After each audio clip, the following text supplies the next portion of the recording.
dear brothers and sisters. Today you will know why the scholar Imran Hossien is different from other scholars of Islam.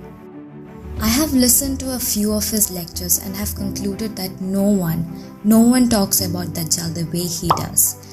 I do agree with a lot of what he says, but sometimes his theories contradict hadith and sometimes he flat out doesn't recognize a hadith as Sahih, even though it classifies as such. He calls it, "I'm not comfortable with this hadith."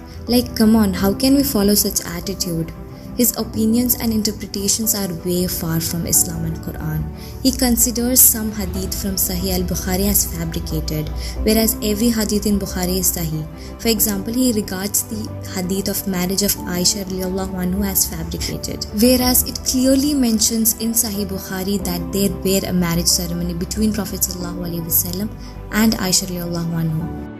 Yet Imran Hossien states that there were no marriage ceremony took place.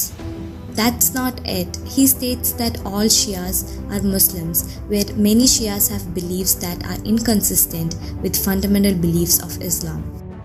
Interestingly, he also believes that Ya'juj and Ma'juj have already been released in this world and is currently in the third stage of his mission, where it is clearly mentioned in Hadith that they will be released after the descent of Prophet Isa alayhi sallam. Now that you can see, Sheikh Imran Hossien has chosen to interpret such texts based on logic and self-interpretation rather than staying under the light of Quran and Sunnah. By the way, who is Sheikh Imran Hossien? He is an Islamic scholar specializing in contemporary interpretation of Islamic eschatology.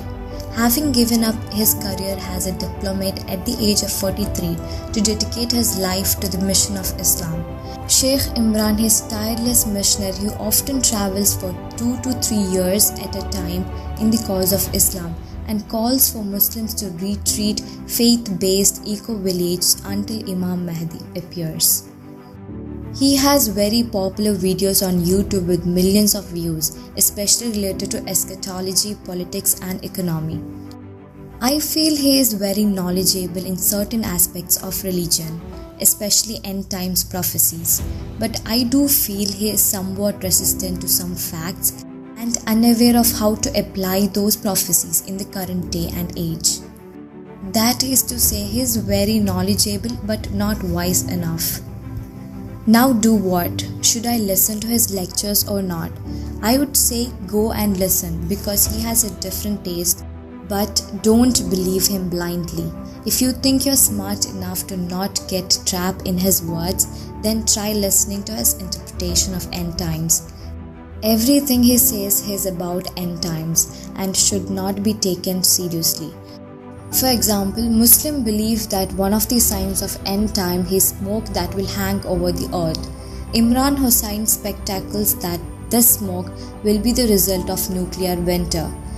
It's an interesting theory, but there is no way to know if this is the case or not. So it is not an evidence-based interpretation, but just a theory based on the current state of world. That's basically most Muslims' view. Because honestly, only God knows what will happen.